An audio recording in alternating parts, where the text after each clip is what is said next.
Welcome, Oh, hi, Lauren. everyone. My name is Lauren Bernard. I'm the co-president of the Brookline Parents Organization, along with Ben Kelly. And we want to welcome you tonight to our event on the climate, sustainability, and outdoor education in Brookline schools.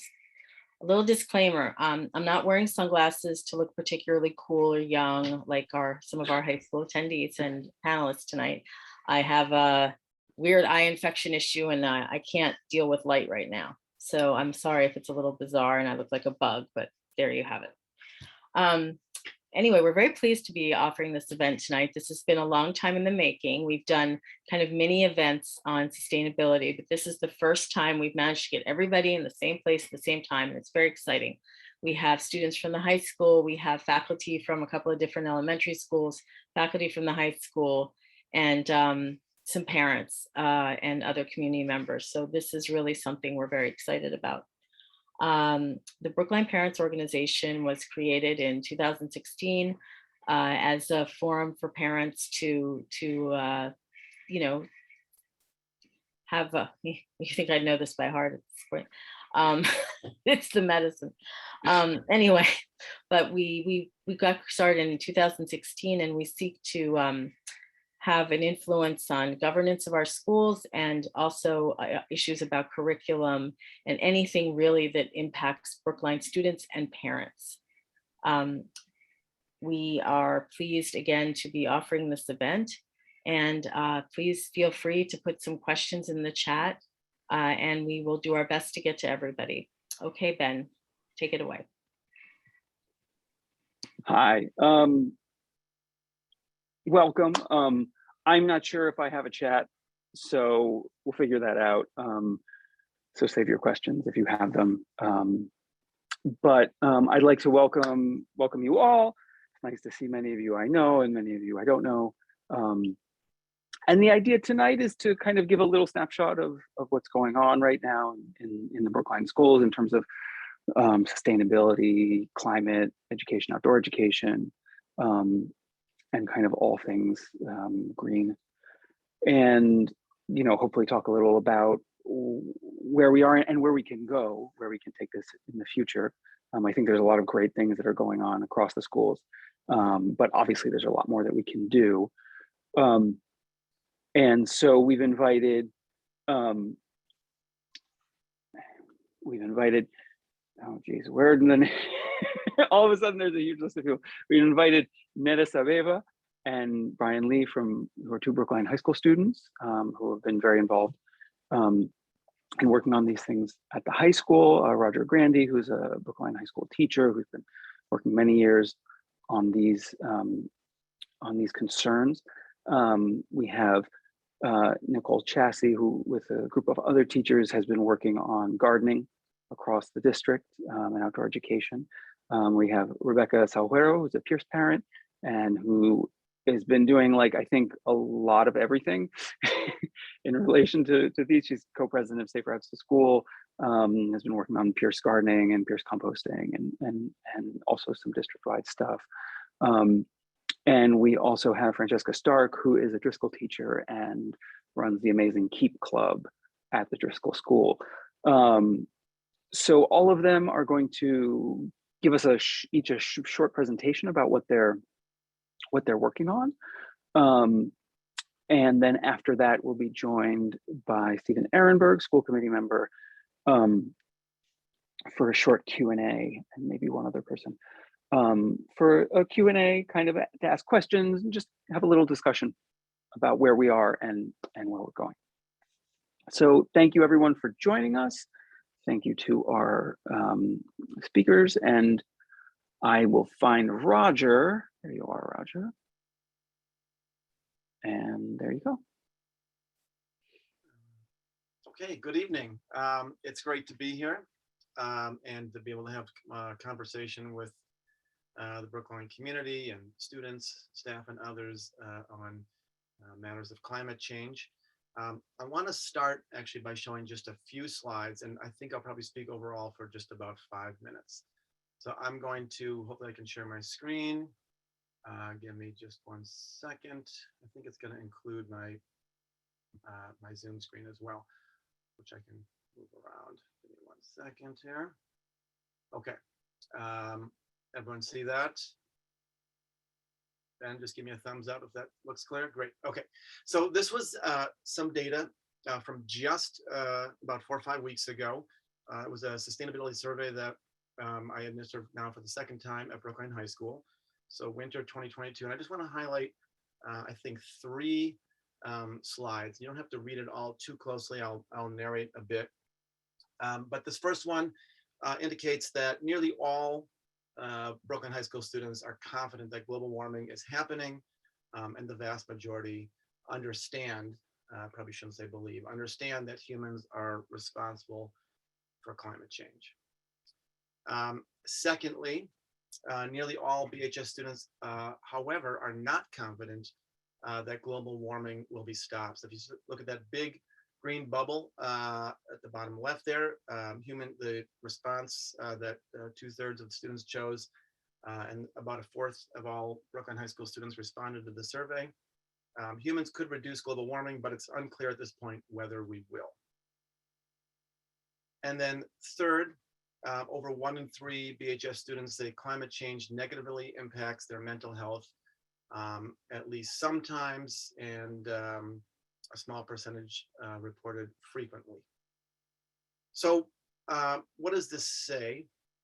This says to me that, number one, students are experiencing, as we could have assumed, that students are experiencing a lot of climate anxiety, and that they are not optimistic that my generation is going to do what it needs to do to address that appropriately. And people who about my age are responsible for about half of all carbon emissions, carbon dioxide emissions since the Industrial Revolution, and even more specifically, being here in the United States, even disproportionately, even more so.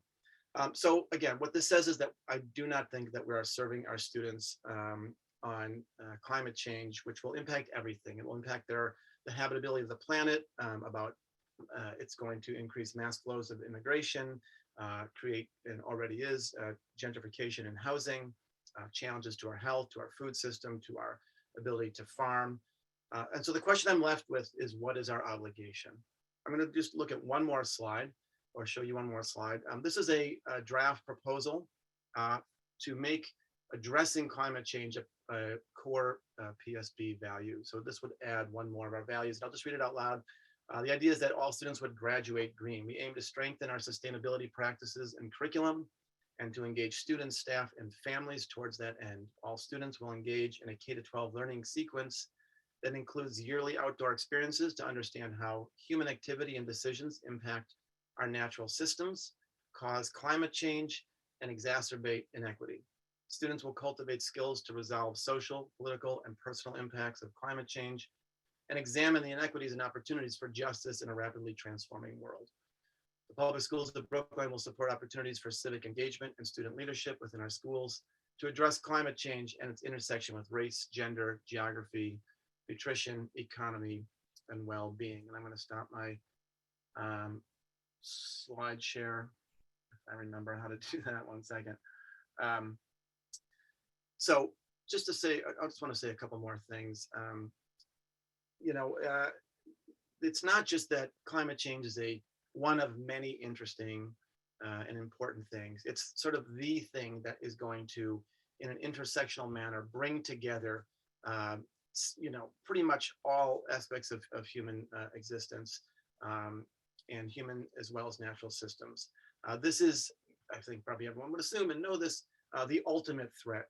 And it's, as the graphs indicate, it's on the minds of students. I think about my daughter who's a 5th grader, who I want, by the time she arrives in the high school, to arrive at a school that is addressing matters of climate change and its intersection, in particular with race and democracy.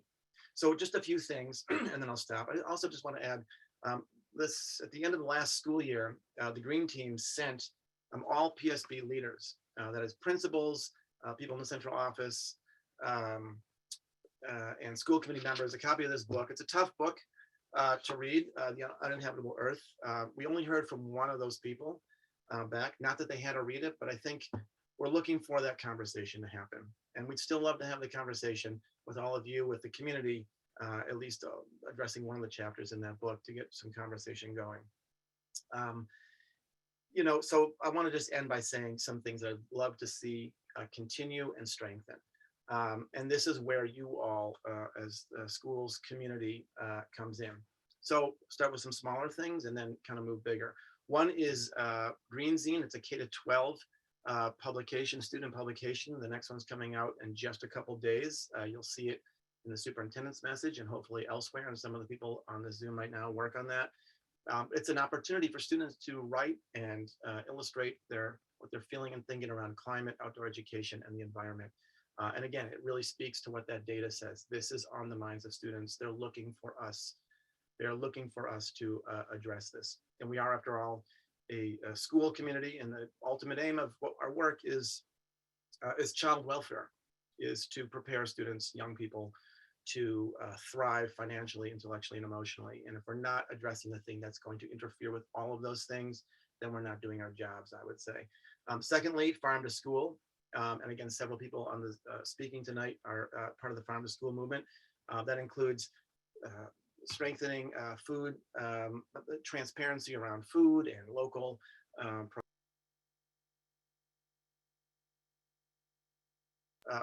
composting, which others can talk about.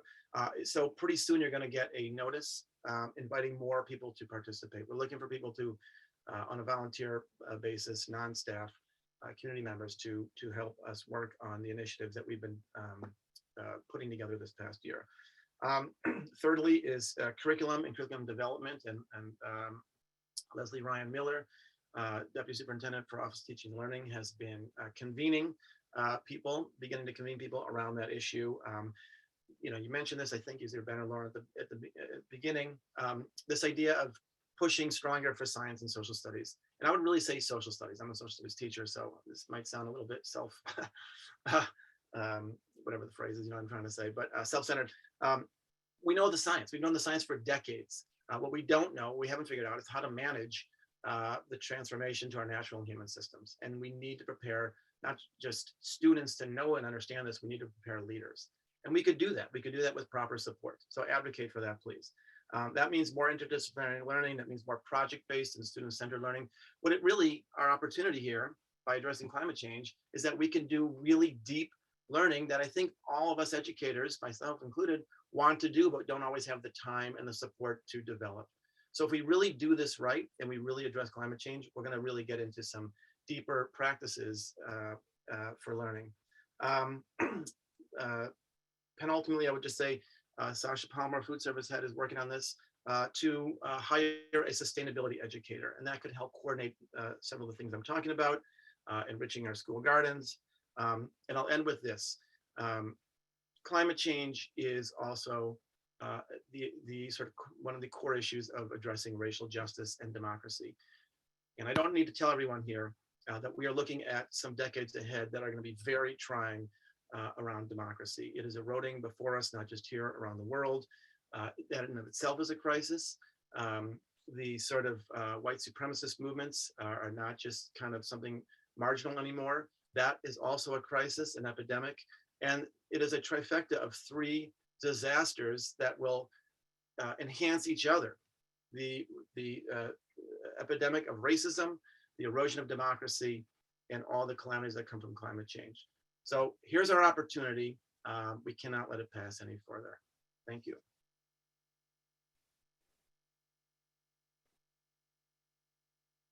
Thank you, Roger. We'd like to go now to Neda Sabeva and Brian Lee from BHS and hear a little bit from you guys. Let me spotlight the two of you. And please go ahead. Hi, I'm Netta. I'm a current BHS senior. I wanted to thank everyone for being here and listening to Brian and I today. I think, like a lot of students in our club, I think I joined the environmental movement just because I didn't see a lot of action going on or if I did see action, it felt very slow.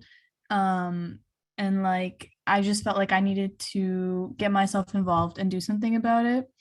And so this year, Brian and I and another student have been working with Stephen to try and create a panel across Brookline about climate change. And we were met with some pushback from the school committee. So we're still kind of working on that. But we're definitely not stopping. And I think that's something really important to note. And I think in general, um, I think as a student, we can do things internally, but I think we need to look sort of more broadly across all the Brookline school systems. And we do things within our school, like Brian has been working on composting. We've also been working on some advisory lessons for the high school, but in general, we just want to create a more sort of institutional change that will bring about greater change in Brookline.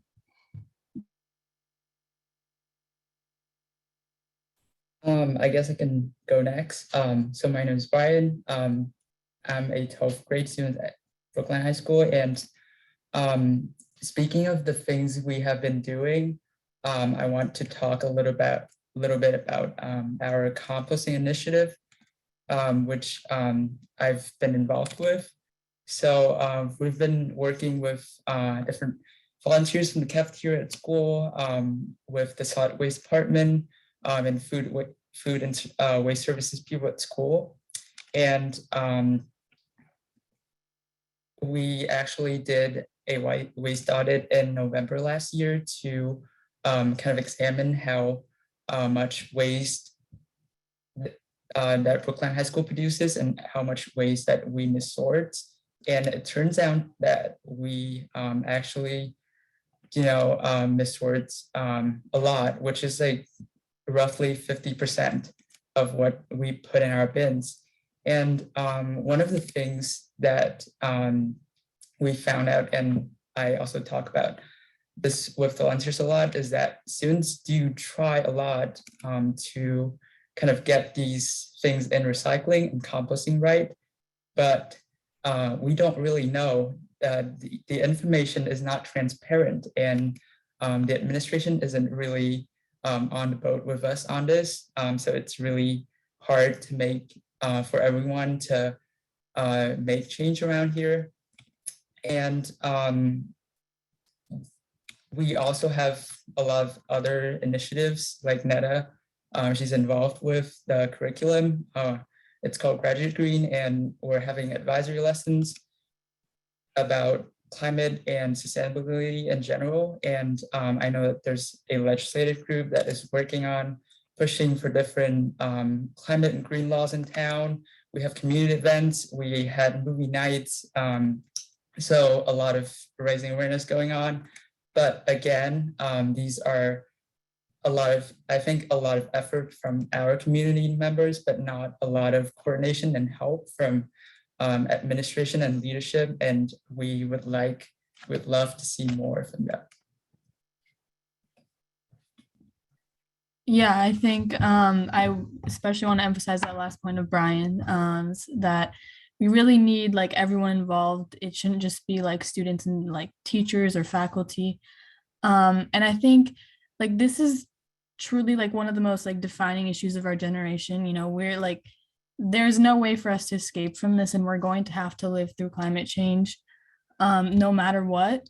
And so I think that really like burdens us as high schoolers, as middle schoolers, even elementary school students. It's like I'll be on my phone for like 5 minutes and I'll be getting something about climate change will come up, but then I don't really have like the skills to sort of deal with that. And so I think the Brookline Public Schools, we sort of need to work to address that.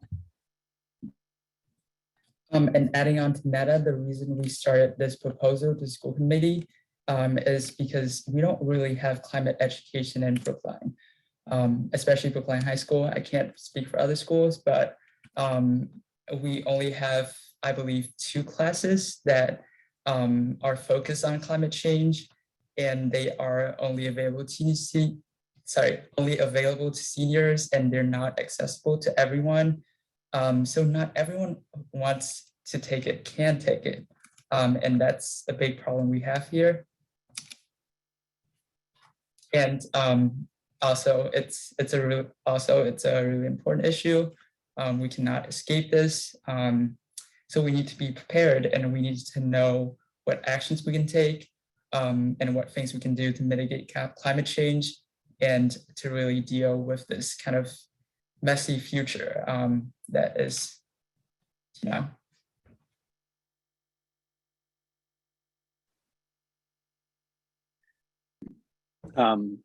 Sorry, great, thank you guys, and I agree completely. I mean, just, you know, from my own perspective, about having worked on a number of issues across the district over many years, including gardening and sustainability and climate change education. I think, you know, it's great, all of the things that are happening on like these little scales and individuals and small groups working on them, but absolutely, like, now is the time that we need to develop more institutional support for all of this and like take it all to the next step. So you know, the work that you guys are doing is great, and thank you so much for sharing your experience and your thoughts.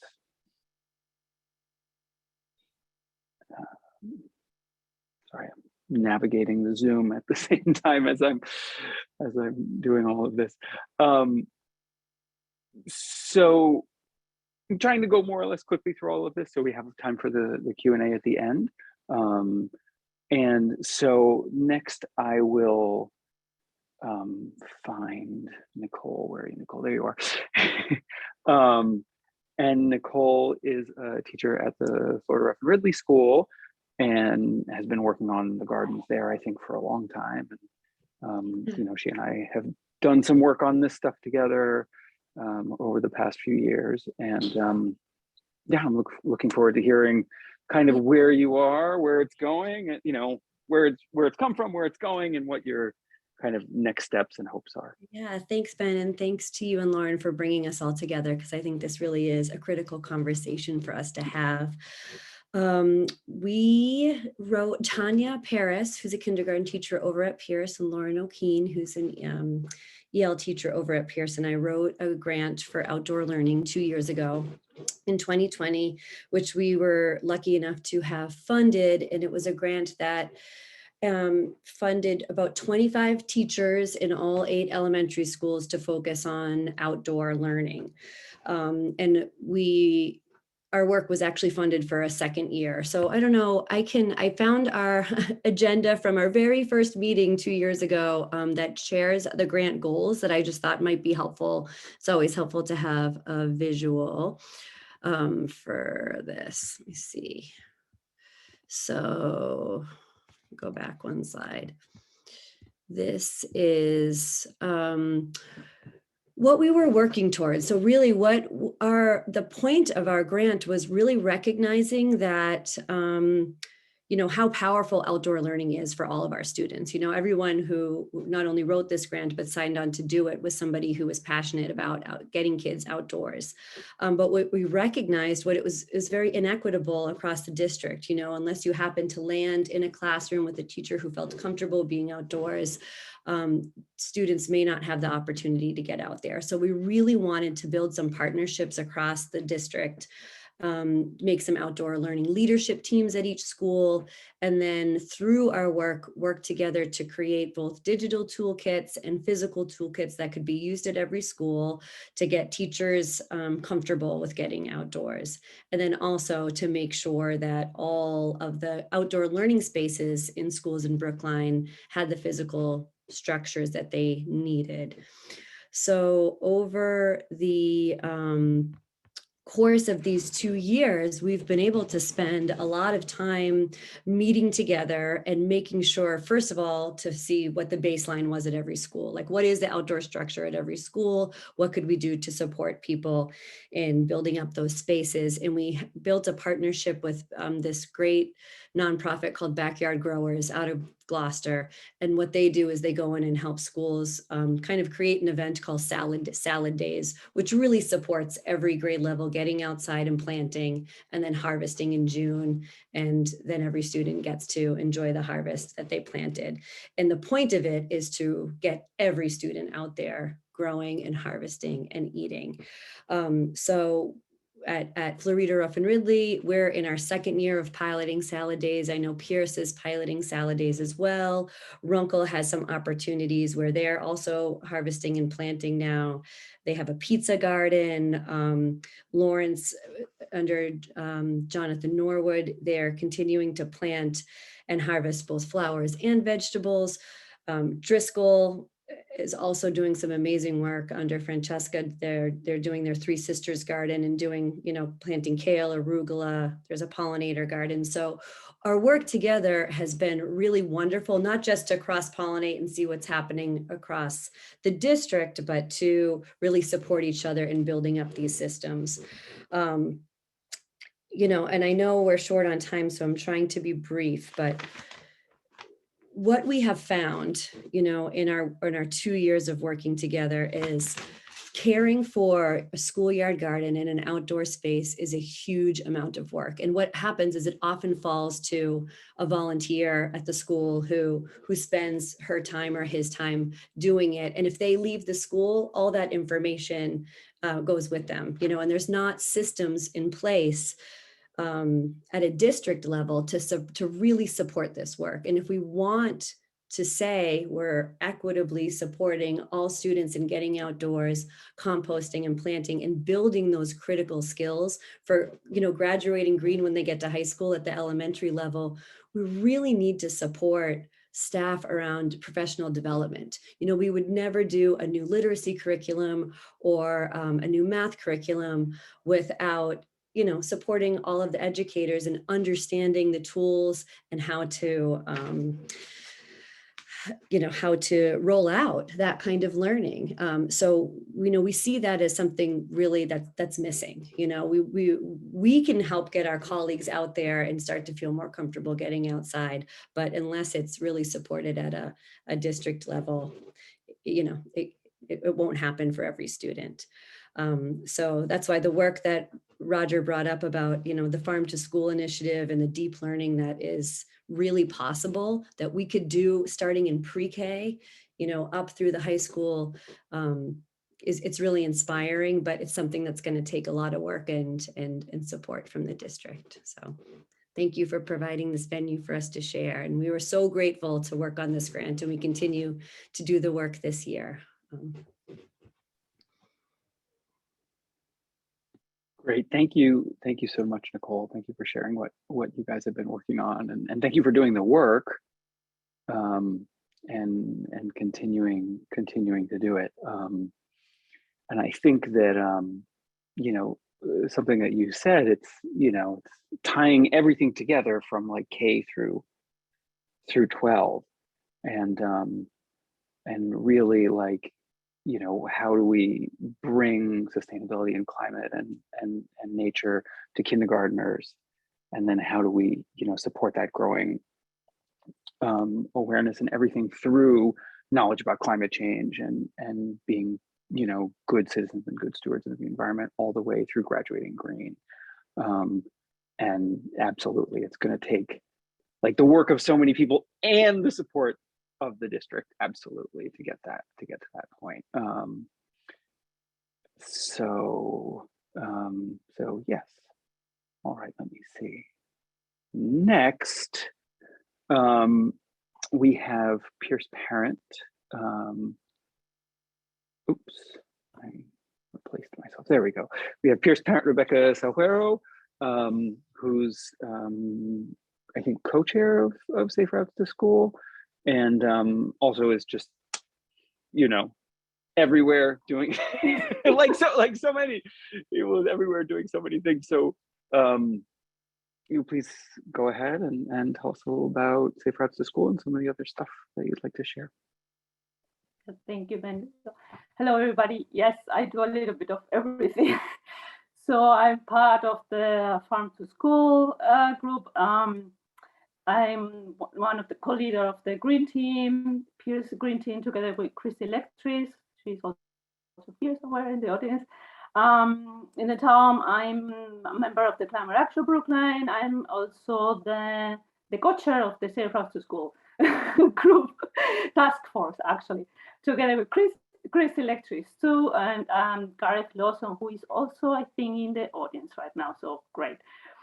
So yeah, I would like to talk a little bit of the Safe Routes to School. I don't know if people know about this program, and I think it's important that the parents know about it. So we are a coalition of parents and teachers working together with town personnel from the police department, transportation department, public health, school facilities, and I always forget some group, so apologies for that. But anyway, it's a big coalition. They work together with the same goal of trying to identify.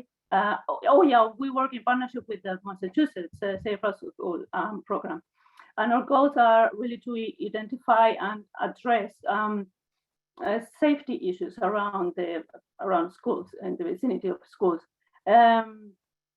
But also to promote walking, biking, busing, rolling, what we call active transportation to school to reduce carbon emissions, but also to improve health. So it's really an intersection between education, sustainability, environmental. So it's a great program. We started a couple of years ago and started slow. And we have just a couple of schools participating, and right now we have all the schools participating, and many principals on board, and I think it's been really great. There is a lot of movement there.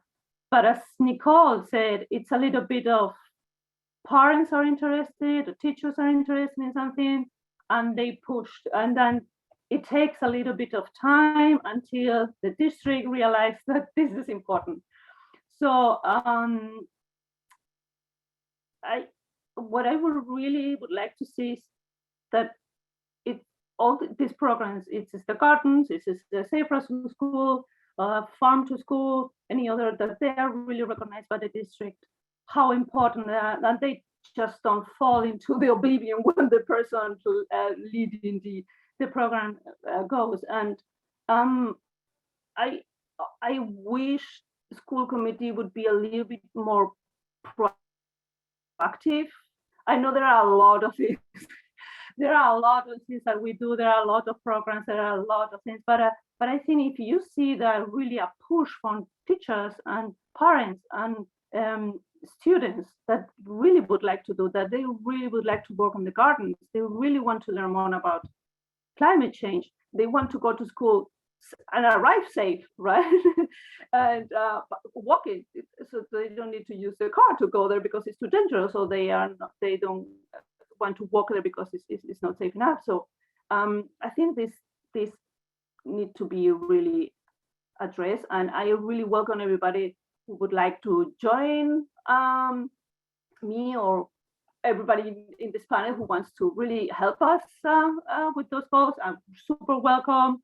Everybody, yeah, we can use always parents advocating for a cause. So yep, I don't think I forgot anything, but as I said, I have the other two co-chairs here from Safe Routes to School in the audience. So if I forgot something, please, if you want to add something, let's yeah. But anyway, I think that's it. Thank you. Thank you, Rebecca. And I think it's really great work because like we're so privileged to live in a place where so many of us can walk to school, right? So many of our kids can walk to school, and we want to make that safe and encourage it because every little piece counts. And it's not just, I mean, obviously it's about reducing car trips and climate change, but it's also about being healthy and being used to walking and used to taking other, forms of transportation, just like it's being used to working with plants and being in the garden and respecting nature or respecting pollinators or all these different kinds of things. that fit into this broader framework that we're thinking about. And so I think this work is really great and super important, because it's all part of education and all part of where we want to, where I think many of us hope that that the district will go, and what our children will learn and what they'll value as they grow and as they make their own decisions and go forward in the world. So thanks. Yeah, I just want to add one tiny thing that I think is important to mention. So as part of the program, we also do like a walkability assessment, and we get these reports from our Safe Routes to School coordinator. And these are really, really great tools with a lot of information. And for example, you know that Pierce is going to be renovated, they're going to build a new building, and the report that we provide them, it's really helpful to really in the decision making, because yes, the neighborhood is very walkable, but you need real data to support how many people are really walking, what is going on, right? And that really realized that we need to focus on walking, biking, rolling to school, because so many people go to school, right? Yeah. So just leave away this car-centric drop-off. Always is about where do I drop or where I park, whatever. It's like, yeah, but 90% of people are walking, so we need to focus on that. So I want to say that the program is really valuable also for the town and the district, and it's real data that it's sometimes hard to come by. So yeah, that's all. Excellent. And you know, if there's anything that you have that we can share with our mailing list, you know, we can send that out in an email after the event too, for sure. Yeah, we have a website actually, but I don't see there is a chat here option. So yeah, some technical problem with the chat, but we'll send an email to everybody afterwards with the recording, and we can add the Safe Routes to School website and thank you, Rebecca. And now we'll go on to Francesca Stark, who is a teacher at Driscoll, and let me see, there we go, press the wrong button, and runs this amazing Keep Club over there. And so Francesca, I'll let you talk a little about what you're doing and what you're doing. Go ahead. Well, first of all, I have 4 themes that I want to talk about that all connect to each other. And the first one is, well, the 4 themes are, because I'm a school teacher, connections, hope and health, and then impact and our future growth. And the first one is on connections. And really, I just want to thank you, Ben and Lauren, because as was said so beautifully by everybody before, if we do not build these connections in every capacity, then we're just doing the talk and not really going to make an impact. So it has to be all of us. It's not like, well, maybe if you guys show up. So thank you for spreading the word, right? Teachers often work in silos, classes work in silos. PTO, in my experience, has often been more P than T. And so I want to say that through this work that we're doing, we're all able to make these connections, and I'm thrilled about that. So my first theme, as I said, is connections, and I'll just introduce myself. My name's Francesca Stark, and I teach 5th grade, and I run the Keep Club. And I would say that that pretty much fills most of my brain.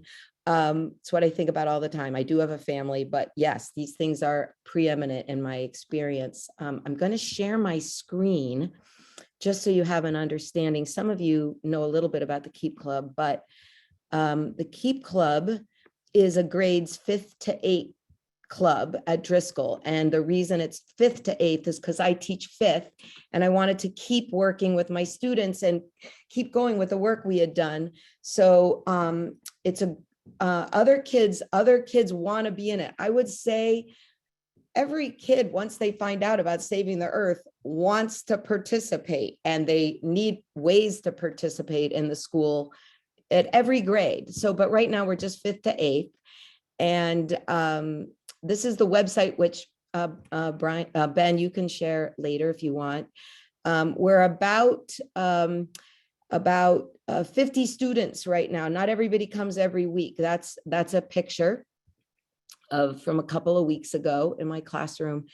And this is, I just sent out these updates with what we're working on, which includes, I think I saw a parent, we're going to be doing a Charles River cleanup on the 9th. But I bring all this up. I'm going to show you my agenda. Here it is. Wait, here's the agenda. This was from March 10th. I'm showing this to you because my agenda is too big. And so what I'm trying to say is everything that Nicole and everybody said, we have to work together. And I'm so thrilled that there are so many people now in Brookline starting to work together through this process. Some of the people, so first of all, the kids need to work together. And that's the nice thing, that kids are teaching kids. And I've been working now, I'm so thrilled with some high school students through Roger Grande, his program, and then some of his students come into the Keep Club through the program, the Green Zine program, working with Kathy Butler and others to write articles together. So going into the community,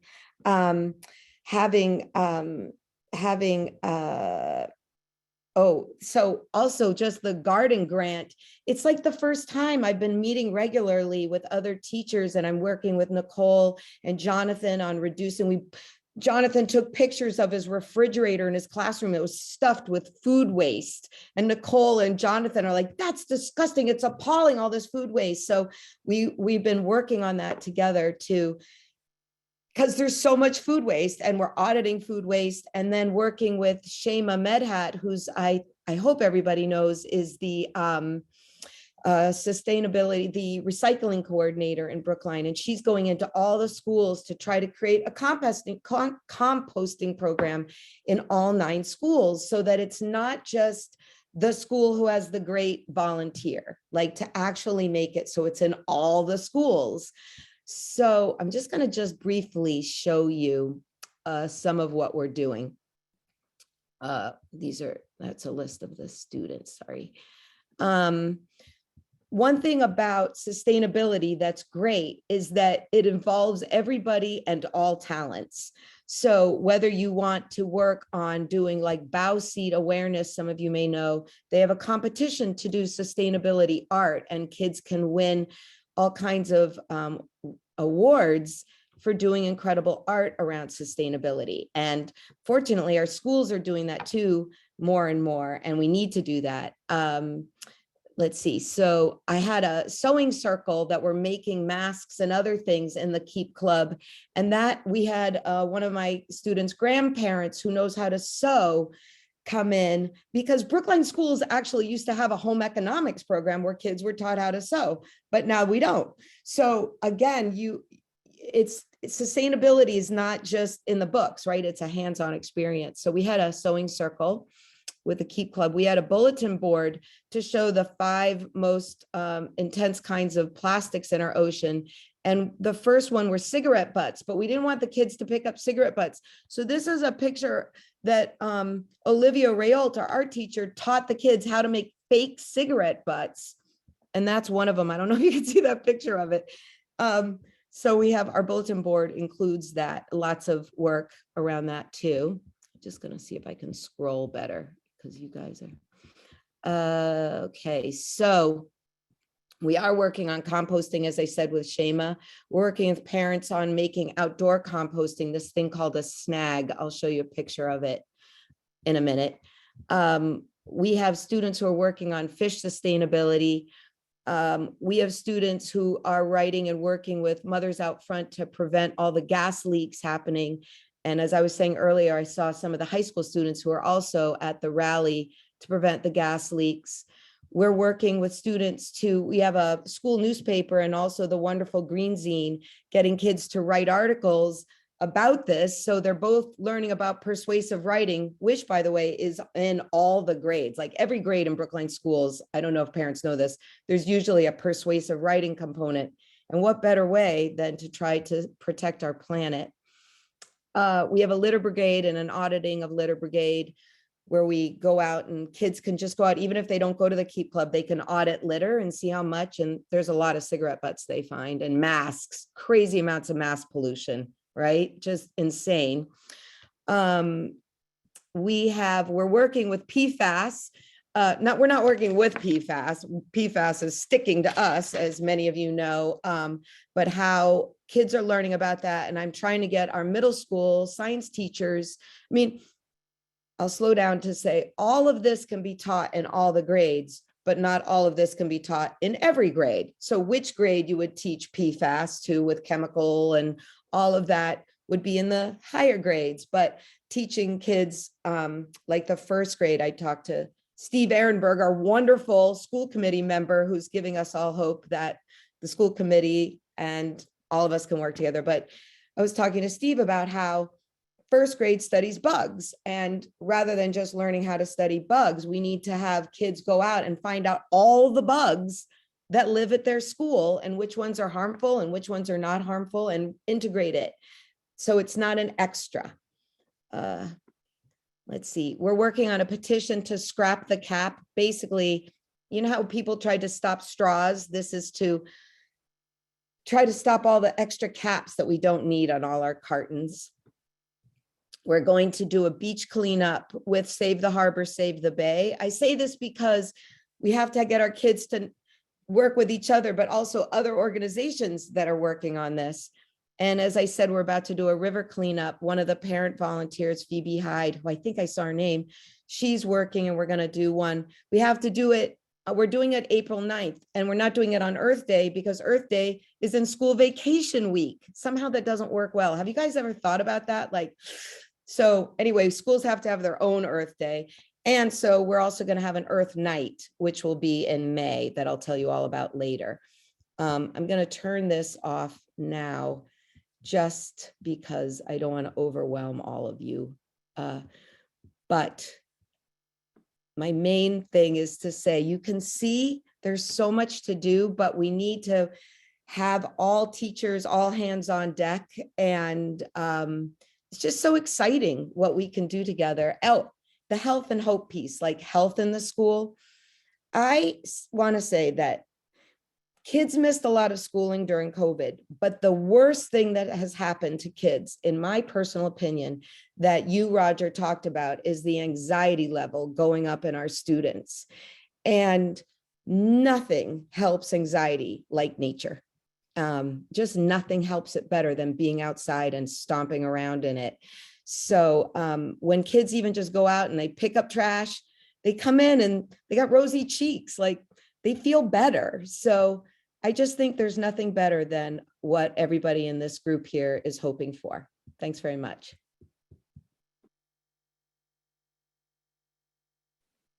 Thank you so much, Francesca. It's really inspiring, all the stuff that you guys are working on. It's really great. And I really like this last point, I think is key. It's super important that, you know, there's like the high level work, right? Like, how do we combat climate change? How do we work on this big level, which can be very anxiety inducing, right? And there's a lot of, I think, messaging coming down to kids like, oh, you need to save the future and stuff like this. But at the same time, like part of that work, is you know, this idea about being outside and doing work that can reduce the anxiety. And I think that's like an amazing point that really ties a lot of this together. One more is reducing anxiety through civics work. And Roger talked about that as well. And for example, I think I saw Wendy Stahl here as part of Mothers Out Front. And she's working with us on the Better Bottle Bill. And also we're going to try to help Clint Richmond with his warrant articles. He's got 4 of them. But kids need to be taught civics. Like it used to be, like I had to teach my kids about how to pass a bill by that old Schoolhouse Rock video. Like so Wendy Stahl is going to come in to try to teach some middle schoolers exactly what is the process of passing a bill. So again, this could all be woven in, and I think we're ready. I agree completely. And I think, I mean, that's like, it's like a really interesting thing. We live in a town, right? And town is like where any citizen can propose a warrant article. You know, Clint Richmond is on town meeting. but you don't even have to be on town meeting to do it, right? And so what better way to understand how local democracy works than being part of that process? So I think that's fantastic, because it's like everybody's been talking about all of these things are just so connected in so many different ways. So I think that's fantastic also. So thank you. And I'll go now. I think Stephen Ehrenberg wanted to speak briefly before we go to the Q&A. Is that right, Stephen? Thanks, Ben. Yeah, I don't have much to add. I just want to make a couple comments. Sorry, I'm sick, so if I ramble, just cut me off, please. First, I feel like what's really obvious and striking about this conversation so far is the amount of really intelligent social entrepreneurial energy that people in this community are already bringing to the issue of environmental education and climate change. So that's not the problem. The problem isn't that we lack for ideas or that we lack for energy. To me, the problem is that we don't have any mechanisms right now for institutionalizing, mainstreaming, and scaling these ideas. I'm constantly thinking, what if some of these social entrepreneurs burn out? Like, what are they getting? What's that? Like, it's hard to imagine Francesca burning out, but like, what if somebody's initiative, the founder moves, or they lose the ability to work on that for some time? It's so dependent on the energy of the people leading these activities. And it seems to me that we have an opportunity, which is to identify a strategy for building a structure that could harness resources, financial, human, intellectual resources, that could provide constant ongoing support to the various environmental entrepreneurs in the town. I think Neda and Brian really had the brilliant idea of saying, well, why isn't that structure live in governance, in our town's governance? And I think in some ways that was a really promising avenue. Like I see Wendy's on this call right now. I think many of you know that the Climate Action Committee, the CAC, that advised the select board, many people have felt that it had grown unwieldy and wasn't supporting the town in the way that it could. So it reformed under the idea of Jesse Gray and others to become the Zero Emissions Advisory Board. So there's renewed hope that there's an environmental board now that's advising the town. Similarly, can there be something like that in governance? When we took some idea like that to the school committee, they resisted, I think not unreasonably, because it wasn't clear what that entity was. There's not really precedence for that. We talked about it being a community panel in the way that we had those COVID community panels, but it's not like that's an entity or a structure that this town has long used to respond to what feel like critical issues. And we didn't want to propose a subcommittee because subcommittees really tend to liaise with something in central administration and public schools of Brookline. So I think Neda and Brian, their next step is to go to Dr. Guillory and his deputies and say, like, okay, how do we work with you to figure out how to create a structure? But the other half of it to me is, where in civil society can a structure live? And here I look at people like you, Ben, or like Christy, I see that you're on the call. I always feel like all environmental civil society organizations lead to Christy in one way or another. Like, what can we build on the civil society part that can help coordinate and facilitate all this energy in a way that's really sustainable, so that Jonathan Norwood doesn't burn out on gardening, or Ben doesn't burn out on it, or Lauren on outdoor education. So I just wanted to make that comment in the hopes that I could push Q&A towards maybe a bit of conversation around how to establish lasting structures in this town that can ensure that the efforts of all the people on this call turn into something that lives beyond them, that lives more broadly than they conceptualized, and attracts a lot of people. So that's where I'm coming from. Thanks, Ben.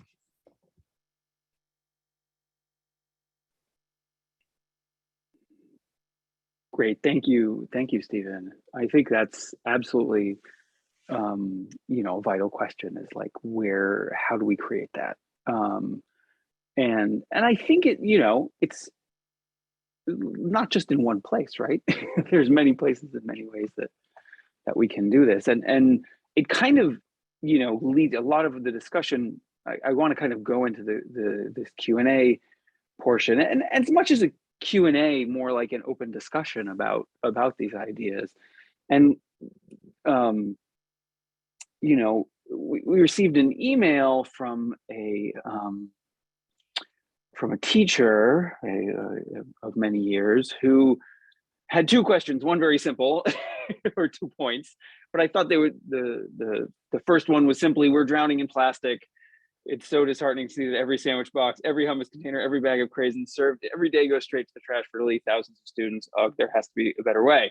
So I just want to put that out there because I know that's something that's important to all of us. But the other piece was this thing that, you know, came up before, and friend of a number of us, Meghna Chakrabarty, did this big kind of piece on this a couple, just before COVID, about the narrowing of the curriculum and the push to reduce science and social studies time on learning, and like limiting breaks and all this kind of stuff. And it's kind of I'm not going to read the whole question because it's kind of long, but I'll say, like, this is hopefully, and one of the ways that we can do this by integrating it into the curriculum, so that it's not just the teachers who are really motivated and very passionate about this, who do their own research or who write grants or do all of this, but any teacher can get support to learn about this, to bring it in the classroom, because it's really part of the curriculum, right? And it's part of the, and science and social studies are integrated, right? And integrated from a sustainability perspective, from an outdoor perspective. And, as Francesca was saying, grade appropriate from a climate perspective. So I think that, that's definitely a piece of all of this. And something that I think, we all need to think about. How do we make that happen, right? What are the next steps for that? Stephen, did you want to say anything, or I know that somebody has their hand raised? I can go to Jonathan. Okay. So Jonathan Norwood, Lauren's teacher, welcome. Thank you. I heard my name 3 times. I figured I ought to say something. Hopefully I'll sound reasonably intelligent.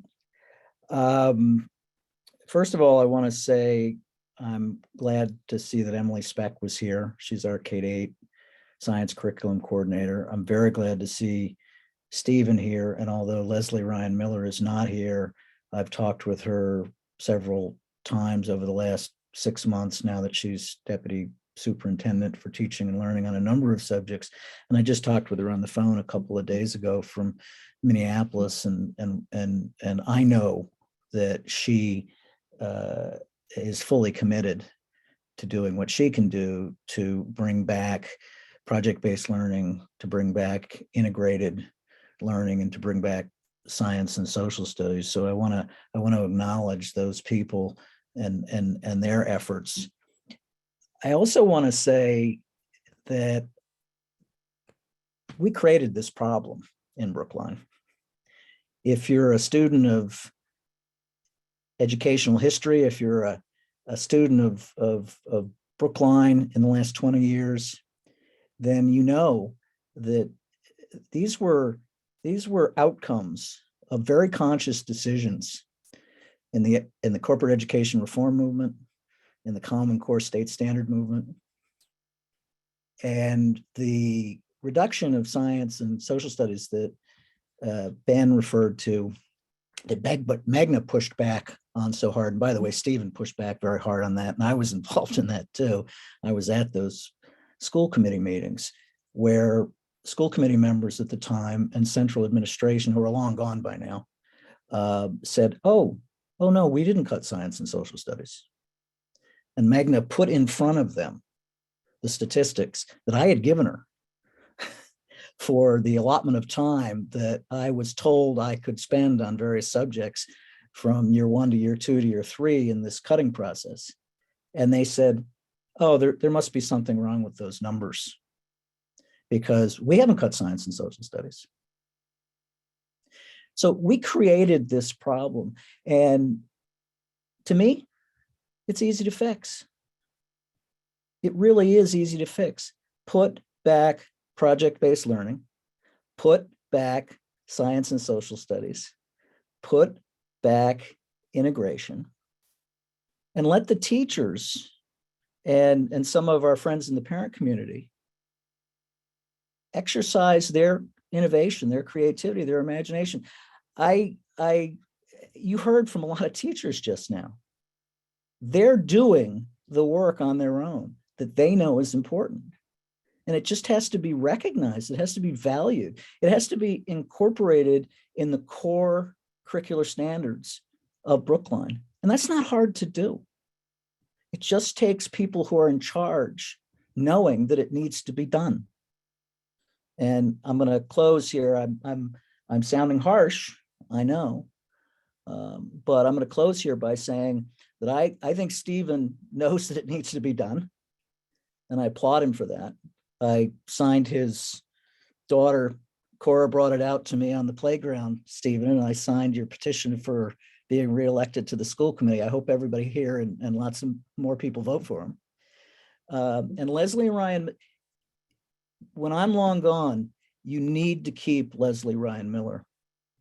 She is a treasure that Brookline simply cannot afford to lose. She gets it. She's smart. She's savvy. She gets it. So I'm starting to run on a little bit. I'll stop. Thank you for letting me talk.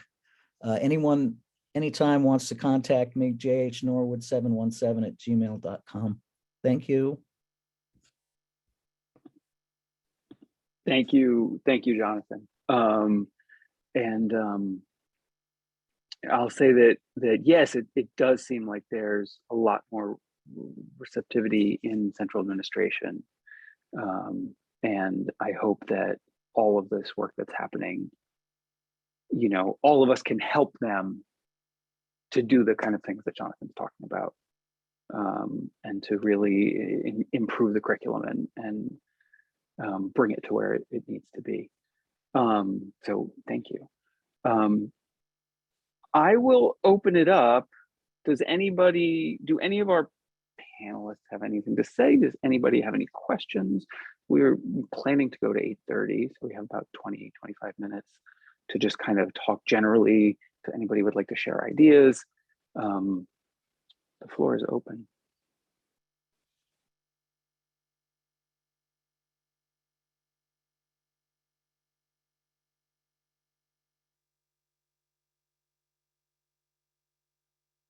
Okay, you can raise your hand or you can just unmute yourself and speak up. If you'd like to say. Go ahead, Yes. Kathy. Hi, yeah. So I'm Kathy Butler. I'm the parent managing editor for Green Zine Brookline, or as the students like to call it, Green Zine, because they've never heard of a zine. But so I just wanted to mention, Roger, I hope this is okay. I'm speaking up. One of the reasons, one of the reasons I came, there was a long genesis for this project, but Christy, because everything does go back to Christy Electris, she connected me with Roger after I thought about starting some sort of green publication for Brookline. And one of the original purposes of it was to provide a place where information can coalesce. So we've had a really good, you know, we've had stuff from all 8 schools and the high school on, this will be what, Roger, our 3rd issue. Third coming out. So the email for the site is greenzinebrookline@gmail.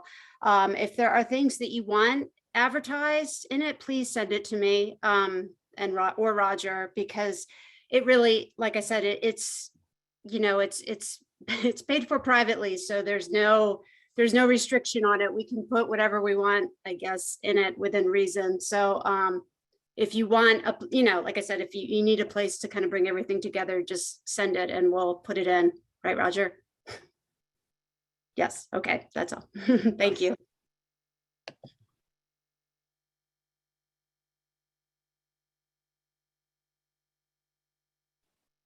Sorry, I had a little visitor. I think Christy has Yes. her hand.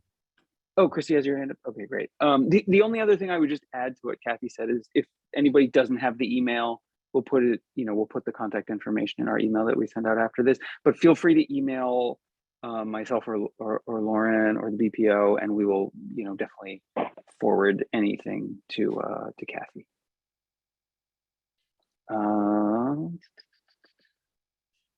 Here's Christy. So I just jump in. I'm Christy, Alexis. Hey, Christy.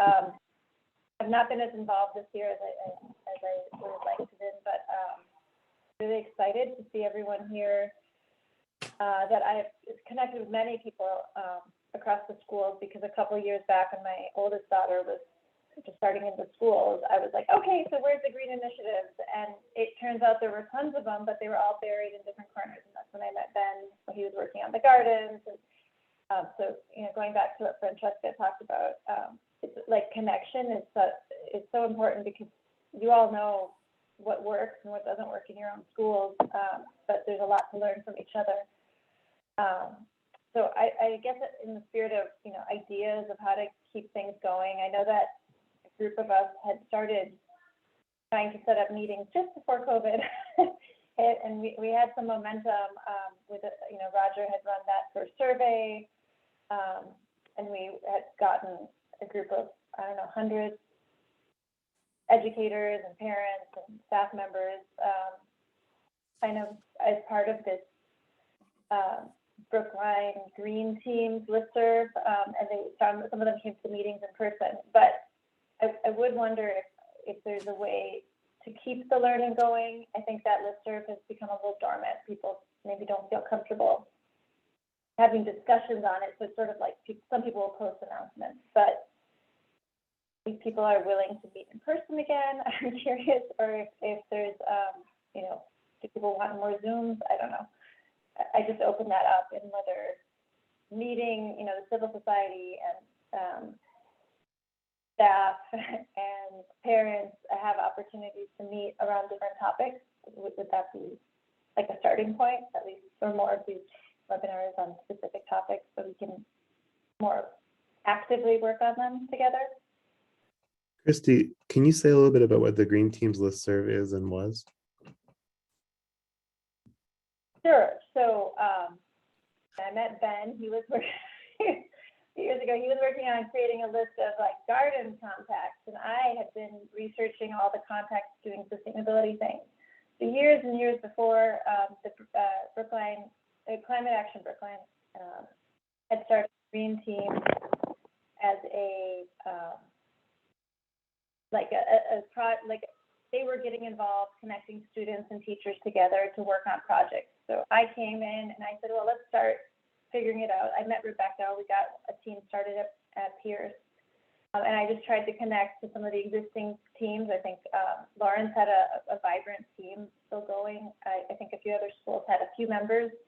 But a lot of parents had aged out. And I think that's similar to when a teacher might move on. If a parent moves on because their kid just moves to the high school, kind of fizzles out. So we started organizing, not just at Pierce, but trying to connect with other people. So the listserv was a tool to connect everyone and try to have a place to ask, hey, I want to do this garden education program. Has anyone done it? And this was before the awesome grant got won, and now the gardening is happening around the school, around the district. So so that the listserv is sort of a group, and anyone is welcome who would like to be part of it. Again, it hasn't been super active, but I know this event was posted on that listserv, so hopefully a few people are still reading it. Can I just say something on that, Ben? I think it would be great if that was revived, Christy, and if that could also have like a once every other month meeting to plan an advocacy agenda. And the reason I'm saying that is because there was one comment at the school committee meeting where they kind of pushed back on a community panel that I found really helpful. It was a comment that Andy Liu made, and I think I have a ton of respect for Andy Liu. And he said, what pressure is this responding to? And the reason he asked that is he was concerned about creating an entity that wouldn't gain traction because it wasn't linked in sufficiently to to an obvious need. So I think if there were an umbrella group of civil society organizations that was also coordinating around an advocacy agenda, that would create exactly the kind of pressure that PSB needs to respond to, that the town has to respond to also. But that's the sort of thing that can get things moving. So what you're suggesting to me sounds like a really great idea, Christy. I saw Lori had her hand up too. Hi, so I came into this late, so I apologize. But my question is in regards to these programs and the students that are involved with them. So I have a question and then I have a comment. Number one, as a parent of a child with special needs, are children who have IEPs involved in these programs, or is it just general ed?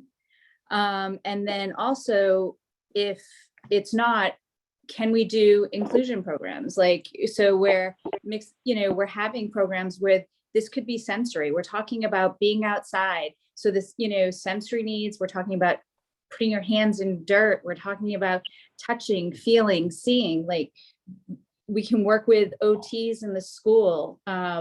It could be an opportunity to really have kids working together, and you're talking about programs and things like that. It could be a really good opportunity for kids to work together. Now, again, I don't know if that's something that's already in the works but it's just a thought.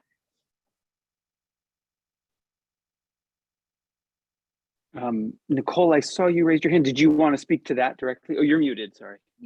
Oh, Uh-oh, you're muted again, sorry. can you hear me now? Thought we were through with that, but all right, good. It's good to see you.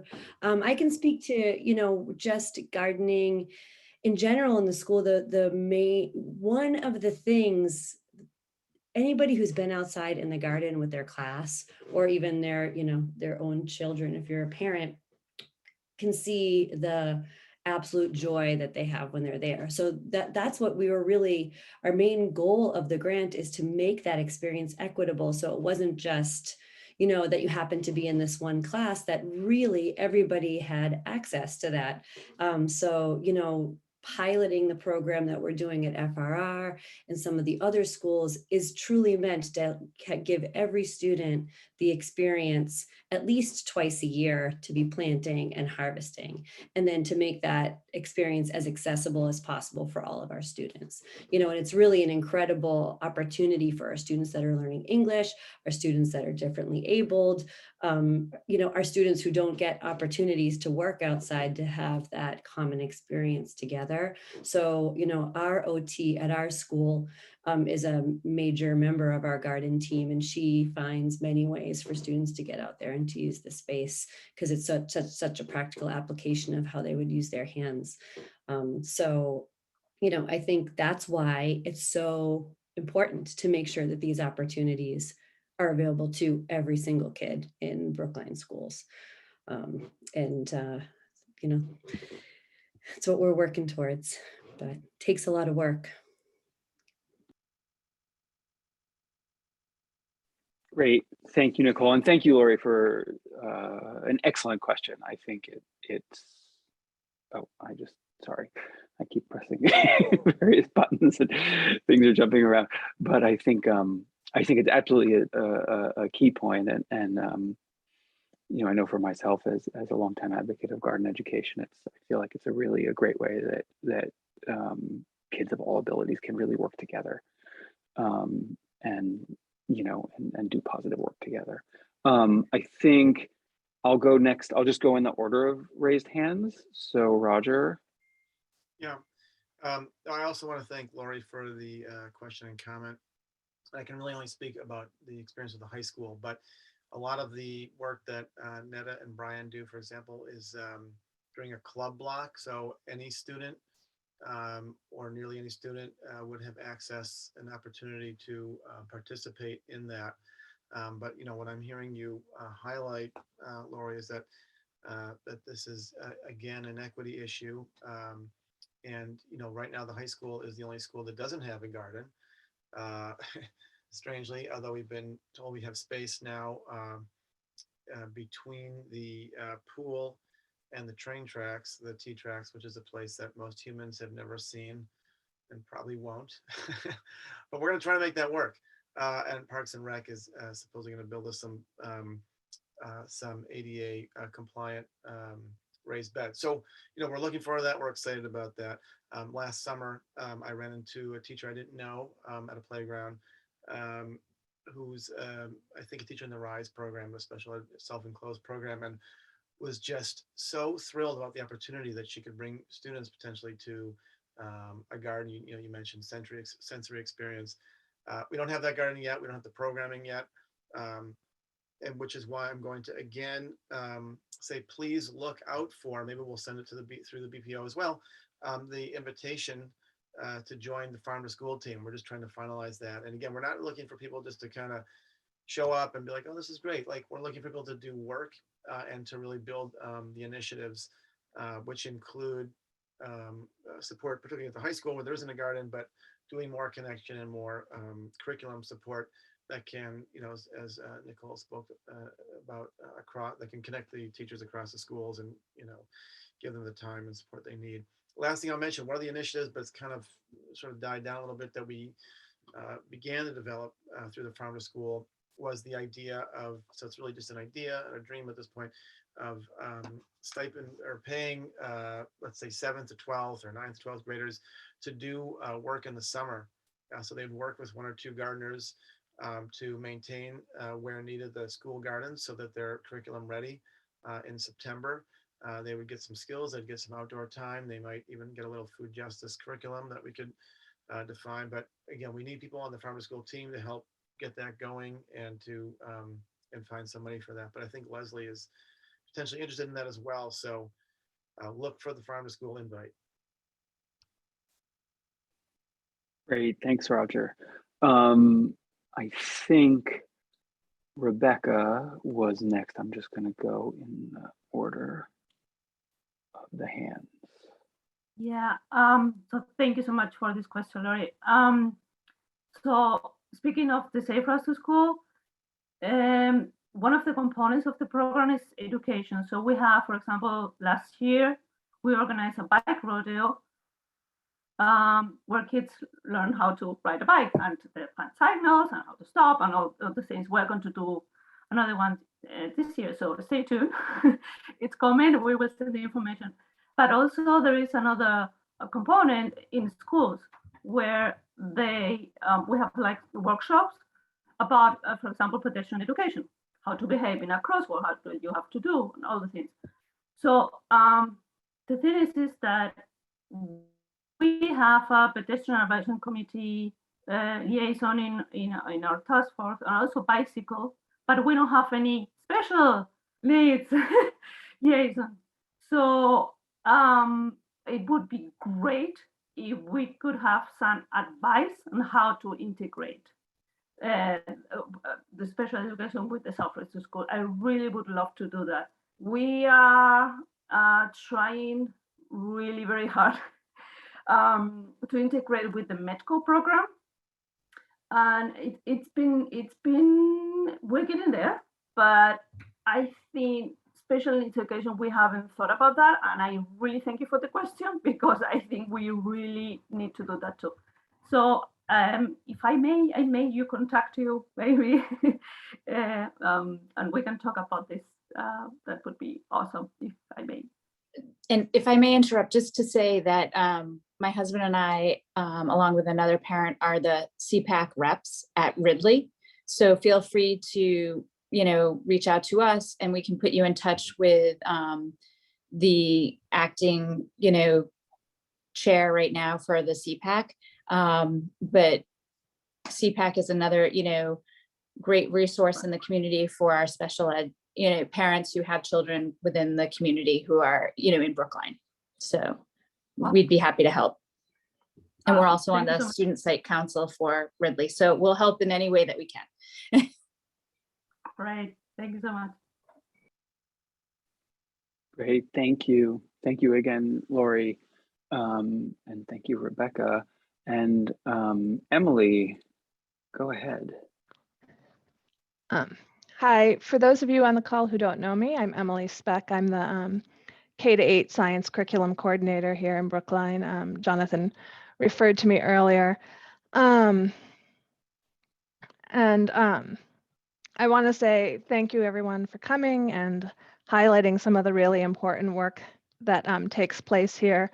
Lori, I thought your question was awesome, and I will say that as someone whose job it is to coordinate these experiences across the district in K-8, it's very important to me that all students get a chance to be a part of that. The picture that was there when I was off screen for a little while, that's a picture of me. When I was teaching in Brookline, I taught at an inclusion school in Brookline, and that was in our outdoor classroom space that was designed for both a therapeutic space for students who needed it, a science classroom, an art classroom, an ELA classroom. It was used by teachers all across the school and at all different levels. Hold on for just 1 second. I have a child poking in. Night, night, honey. So I think it's really important to me, and kind of a lot of what we're talking about today, I feel like is core to the work that I do here in Brookline. It is my role to coordinate and make sure that these things aren't happening just in pockets of passionate teachers, which we have a lot of, and they create great energy and great initiatives. But my job is to make sure that that doesn't stop in those classrooms, and that the teachers get the training and the support and the curriculum materials and the physical materials they need to do this kind of work. And to learn from all of these people and their passion, and learn from each other. And so a lot of this work is happening. I hear the urgency, I feel the urgency myself. A lot of this is stuff that I am also super passionate about, but I do want to reassure the community that this is not something that's being ignored, certainly not in the science department. It's something that we are working on actively all of the time, every day, every year, and we're getting better and better, but there's still lots of places for growth. So I want to just make sure people know that it's happening. Thank you, Emily, so much for that, and thank you for jumping in and sharing that. And maybe this is a conversation that we could have another time, more in depth with you, and talk about some of the stuff that's going on and some of the places we're going. But we can reach out and schedule that in the future. But I would, if that's something you're interested in, we'd love to do that.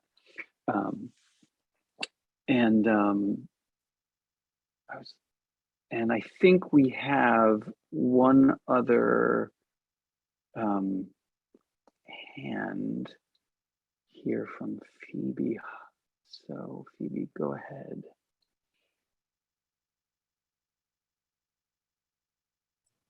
Hi, I'm a parent of 3 Brookline kids. I have a high schooler, I have a middle schooler, and I have a first grader.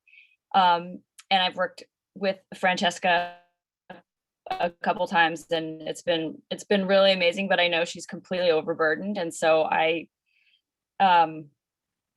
think we need obviously to get a network that can hold. Our garden program was amazing for a while, and we had a parent that just burned out and couldn't keep it going. And it's just kind of one parent after another that happens, and their kids age out. And so there is no way forward for this unless that there's some sort of structure. And I thought our school committee members' comments that we need a civic structure as well as an educational structure made a lot of sense. So there's pressure from the civic structure on the school district. So I'm happy to help and participate, but I want to second that thought. And the other thing I wanted to mention is I think there's a really big opportunity here. This is a Brookline Parent Organization conversation for another night, but I believe that our middle schoolers are underserved across all the schools in Brookline. The K-8 model leaves 6th, 7th, and 8th graders in the dust a little bit as far as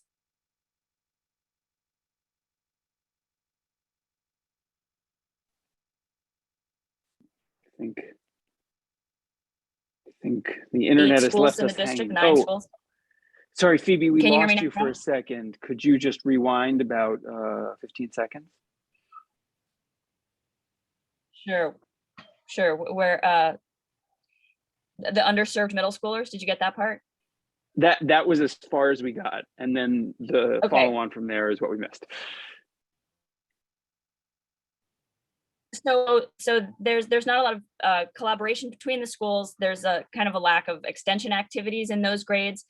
There a lot of, as all of you may know, a lot of parents take their kids out of Brookline schools for 6th, 7th, and 8th grade and then bring them back for the high school because this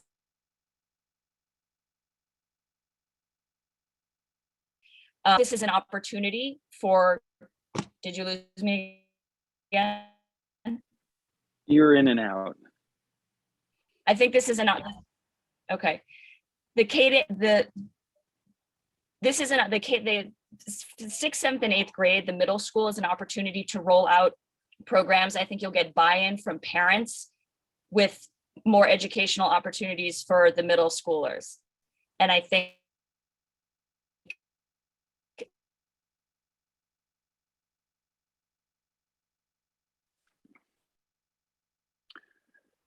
Sorry, Phoebe, I think we lost you again. But I think we got the gist. I think we got the idea. So absolutely, I think that's a very good discussion for the future. Christy, you've had your hand raised, and I'll have you say something briefly, and then because we're at 8:30, and then if any of our other panelists want to wrap up, then we'll do our little wrap up at the end. Sure. I just wanted to follow up. Actually, when I first met Emily Speck, I think you had just started as her science curriculum coordinator, and I was super excited to connect with you because at the time, Rebecca and myself were trying to do the Youth Climate Adaptation Challenge, which was a town-wide science and art fair that Pierce would host. It was driven by, it was going to be I think the 5th or the 6th one. It was driven from a parent that then left the district around that middle school age. So that's really interesting to hear about. I don't have a middle schooler yet, starting next year. But I think that was something that was really special because it drew people across the district. It drew all grades. There was recognition for project-based learning. Some teachers took it more seriously than others and had like all their students get involved or do a class project, and others would just support the students that were interested.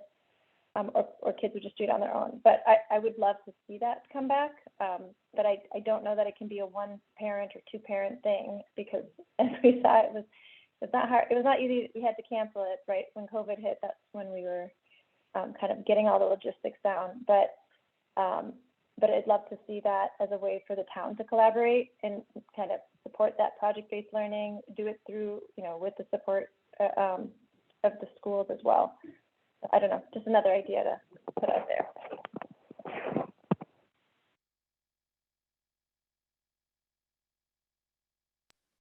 Great, thank you, Christy. And I think, you said it's not something that one or two parents can do alone, and I think, or one or two teachers can do alone, and I think that's totally right. And I want to go back to something that Stephen said about, reviving the Green Teams list and maybe meeting. Like that was something that we started to do, before COVID. We had like a really great meeting at the high school with a bunch of people from across the district, and maybe this is the the beginning of that, and we can have these kind of semi-regular meetings, highlighting different pieces and talking about different steps, and just facilitating our working together. I mean, it's one of the things that we've found. I think everybody's found that Zoom makes it really easy to get together, right? Very limited lift, no babysitters necessary, aside from the whatever devices our kids are consuming, but in whatever way, we're happy to facilitate making that happen. And I think that's like the next, right, maybe one of the next steps. And Stephen, did you want to I speak? have a suggestion for a next step. So I would love to see, the listserv resuscitated, and for there to be a discussion around a short-term advocacy agenda, specifically I think Roger's work on elevating sustainability to a core value of the public schools of Brookline seems like a great starting place. It seems like something that, because I feel like an environmental coalition can get very fractious. We all have different environmental ideas that are the ones that move us the most. But I feel like just the sheer foundational work of trying to get sustainability enshrined as a sixth value will set the state. We'll build a coalition. We'll get some momentum. We'll get some positive. So it'll create some positive framework for doing more of this kind of work. It just seems like a good place to start to me. And then maybe another step would be to determine a few medium-term objectives. I mean, I know this sort of thing exists in the town side. You know, there's the green listserv where people are constantly talking and batting around strategy and tactics and objectives. I would love to see some smaller version of this on the school side.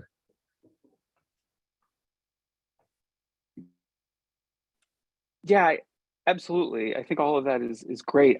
And there's one thing that I wanted to say. You know, you said that there was a question, you know, when everything went, when the proposal for the advisory group went from the school committee, and somebody said, well, where's the pressure?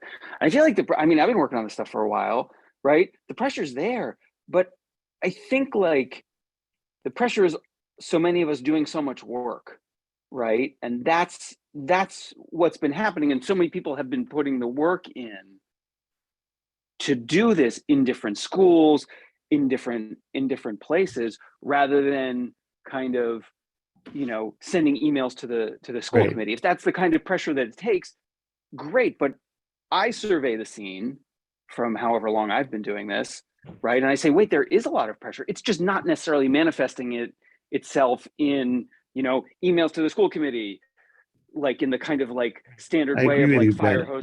I guess I'm pressure. talking specifically about pressure to create a structure that would sustain a lot of the work that's being done in the district, or pressure to devote resources to it. So I do think that requires coordinated advocacy, because I think it isn't very heavily felt. I've not been a school committee member for that long, but it doesn't seem to be, you know, one thing that's working really well. There's this wonderful coordinated advocacy campaign right now that I believe a student is running around sustainable food options. It's terrific. We hear it every week in public comment. We get emails about it. It's something that we're talking about on the school committee now. This stuff does have an impact in my little world of the school committee. I think, I mean, I think there could be more of that sort of thing. That makes a lot of sense. Absolutely. And that's something that we can use the list for, is coordinating that kind of work. If anybody isn't on the list, you know, send whoever, you know, me, Christy, whoever, an email, and we'll make sure you get on the list. Any other, I think we're kind of well over time. So does anybody want to say anything? Or maybe I shouldn't even give that opportunity. And I'll just say for myself, thank you to all of our panelists, all of our speakers, to everybody who spoke, raised great questions, answered those questions, talked about everything that's going on. And thank you to everybody for doing the work, right? I think that, you know, we wouldn't be talking about next steps if the work wasn't there. And there's been so much great work. I mean, since I've been involved, the past, whatever, 5 years or however long it's been, I lost track of time, 50, you know, the last 2 years, and stretched out a lot. But, and I think all of these are great ideas about next steps. And I think like really, you know, emerging from COVID, or from the 2 years that we've lived through of COVID, and like saying, okay, how can we now come back to these, like, you know, coordinated efforts that we were just kind of starting before, right? And take that to the next level. So thank you everybody for doing that work and for joining us. And this, I think, will be the first of many conversations. And with that, I will bring in my BPO co-president, Lauren Bernard, who I think wants to speak briefly before we finish and kind of close out the event. Well, that was just a terrific event. And I think if there's something we need to take away from this, the audience, as much as the panelists, is that, it's that expression, it takes a village. It really does. It takes a village. I mean, it takes all of you and the different groups you represent. It takes, it takes teachers, it takes students, and so, one of the things I envision for the BPO is to be a place where some of that can come together, and then we can develop ideas in terms of bringing forth, policy, as Stephen is talking about, and objectives that are clear and that have mandates and that have, real traction. And I would like to say it also takes commitment. I want to leave you all with a couple of thoughts. One is that one of the first things when we created the BPO, and I was a founding member, one of the big things that came up relatively early was when we realized that the curriculum in the K-8 schools was that, social studies and science got cut by 55%. That's quite a lot, about 6 years ago. And we have been advocating.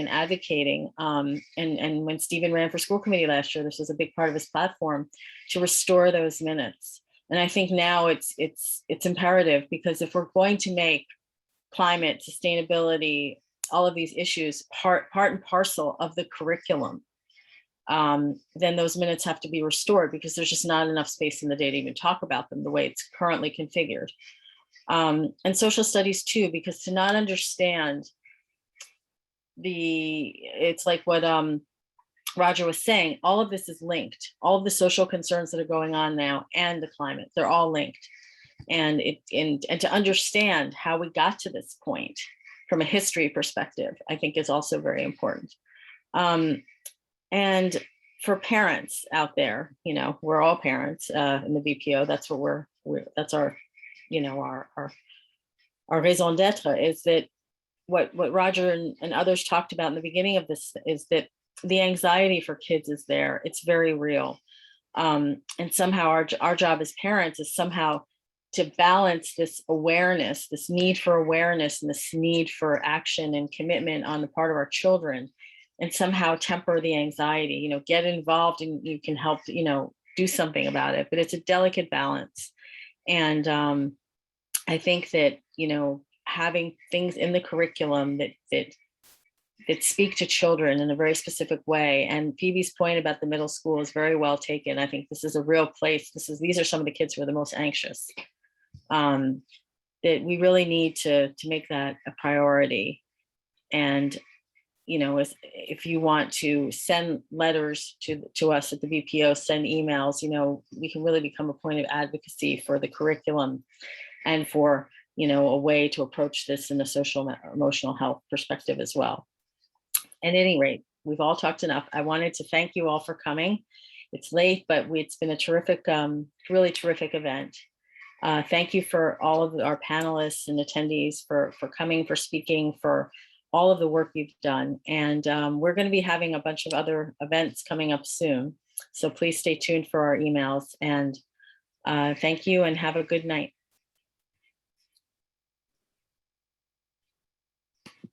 Thank you. Thank you, everyone.